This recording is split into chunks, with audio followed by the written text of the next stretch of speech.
and, as I've done before, to urge this body to honor his legacy.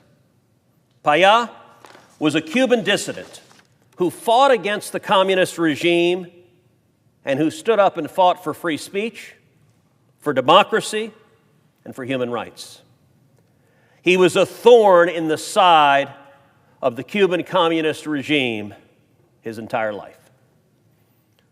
Oswaldo Paya was the only person at his school who refused to join the communist youth. Later, at the age of 35, he founded the Christian Liberation Movement, which called for nonviolent disobedience against the rule of the Cuban Communist Party. He then founded the Varela Project, which sought a referendum on Cuba's communist system. Throughout, he fought for democratic governance, religious liberty, freedom of expression, and the freedom to start businesses. Oswaldo Paya wasn't a revolutionary in the traditional sense. He didn't fight with guns or mobs. He fought with ideas. Born under the shadow of Castro's rule, he was the only student at his school who refused to join the Communist Youth Organization. Just imagine that one young man standing alone against an entire system that demanded obedience. Later, he founded the Christian Liberation Movement, a peaceful organization calling for democratic reforms. His most daring act, the Varela Project, collected signatures from Cuban citizens demanding a national referendum to bring democracy to Cuba. It was an extraordinary act of civil defiance, one that terrified the regime. For decades, Paya faced harassment, arrests, and threats. Yet he never stopped speaking, never stopped organizing, never stopped believing that one day Cuba could be free. Then, in 2012, tragedy struck. Paya died in a suspicious car crash, an event that many human rights organizations and witnesses believe was no accident. To this day, the Cuban government denies involvement. But to those who knew him, it was clear his courage had become too dangerous for the regime to tolerate. I stand in agreement with my colleague. Mr. Oswaldo Paya is an extraordinary hero, not just to the Cuban people, but to millions of Americans, including millions of New Jerseyans, and especially to the Cuban American community in my state. He is a freedom fighter who stands for our most treasured and sacrosanct ideals. I want to work with my colleague to find a way to honor him. I'd be willing to partner with him in doing something to elevate this cause and this principle and the noble ideals that my colleague speaks to. The challenge right now is that we are in different times. This bill would permit Congress to rename a DC-owned intersection. But the District of Columbia has the right to self-governance. When I was mayor of the city of Newark, if my state came in against my objections to rename streets on my city, I would have objected. The people of the District of Columbia have the right to control their own local affairs. Their rights are enshrined in home rule. It is critical that we reject attempts that infringe upon those rights. The locally elected DC Council alone has the right to rename DC streets, and there is no dispute that the intersection in question is DC-owned. Since the beginning of home rule, the council has opposed congressional efforts to rename its streets. Recently, Representative Holmes Norton strongly has made her views known, that she opposes this bill on those grounds. Washington, D.C. has no representation in this body. We must respect the wishes of the locally and democratically elected council and D.C.'s representatives in Congress. Indeed, these democratic ideals are what we are talking about right now. But here's where the clash becomes fascinating. Senator Cruz saw this objection as misplaced, even dangerous. In his view, Congress wasn't overstepping at all. The U.S. Constitution gives Congress full authority over the District of Columbia. That's not interpretation, that's written law. Cruz argued that Booker's defense of D.C.'s autonomy was not just legally flawed, but politically motivated. To Cruz, this wasn't about governance. It was about avoiding a symbolic confrontation with Cuba. So, who's right? Should Washington, D.C. have the power to decide what happens on its own streets? Or does Congress, as the nation's governing body, have the duty to make such symbolic decisions when they represent America's stance on global human rights? That's where this debate turns from legislative to philosophical. And that's exactly why it captivated so many.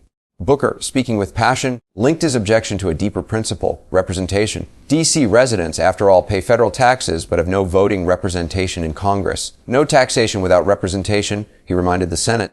Those words echo back to America's very birth. How ironic, he suggested, that lawmakers would ignore those same ideals in enactment to honor a man who fought for democracy.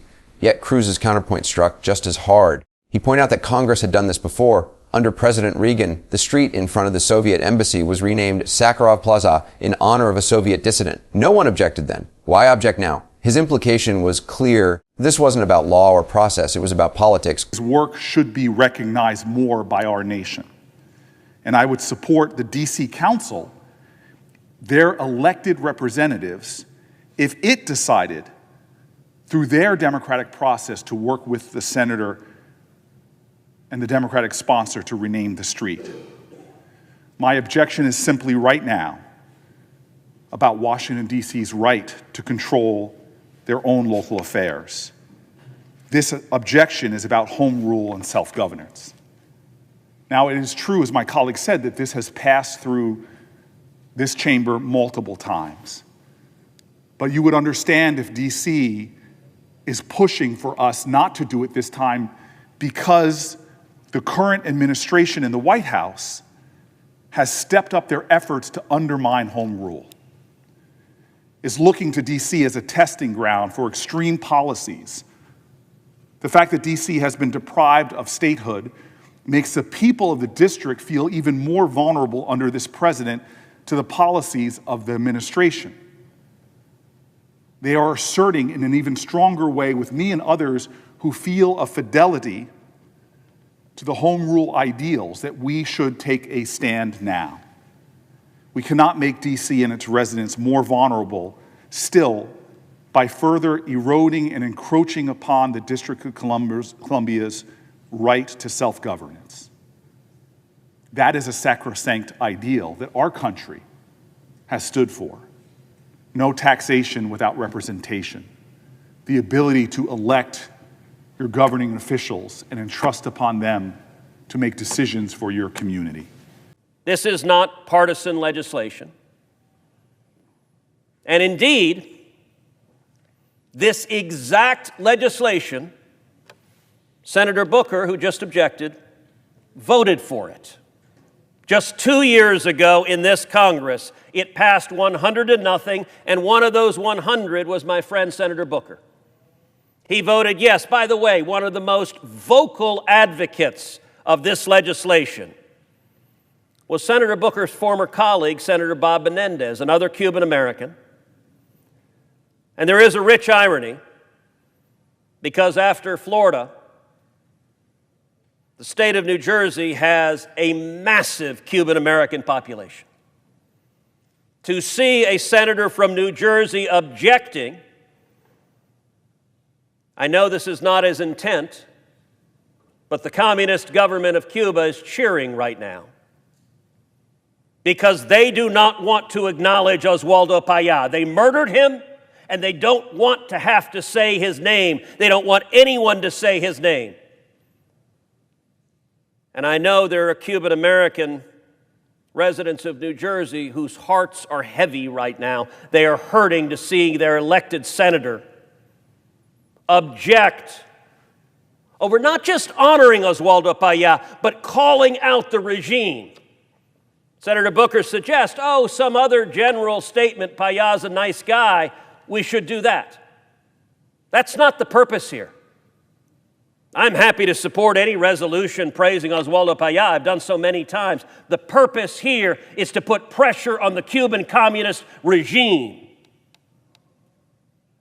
And naming the street does that. Now, Mr. President, as I pointed out, Senator Booker voted for this identical legislation just 2 years ago. Cruz didn't hold back. He accused his Democratic colleagues of abandoning principle for politics, claiming that the only thing that had changed since they unanimously supported this same bill 2 years ago was the man in the White House. Back then, when Joe Biden was president, Democrats voted for it. But now, with Donald Trump in office, they opposed it. To Cruz, that wasn't coincidence. It was hypocrisy. He pointed straight at Senator Booker, reminding the chamber that Booker himself had voted in favor of the Oswaldo Pay resolution before. What's changed? Cruz asked, his voice echoing through the Senate. Only the resident of 1600 Pennsylvania Avenue. That moment lit a fire. The Senate floor transformed from a place of tribute into a battlefield of ideology. Cruz argued that Democrats were no longer interested in unity, only opposition. He claimed that their hatred of Trump had become stronger than their love of principle. He drew a dramatic parallel between two names, Oswaldo Pay and Donald J. Trump. Just as Cuba's regime feared saying Pay's name, Cruz said, Democrats now feared saying Trump's, even when he accomplished something positive. It was a stinging accusation, one that blurred the line between political theater and raw conviction.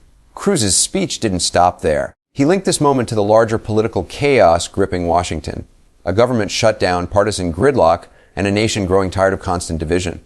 He accused Democrats of using the shutdown to send a message of defiance, even at the cost of ordinary Americans. We're in day 15, he said, and still they refused to reopen the government. His point was clear: if they could ignore the American people, they could certainly ignore a Cuban hero.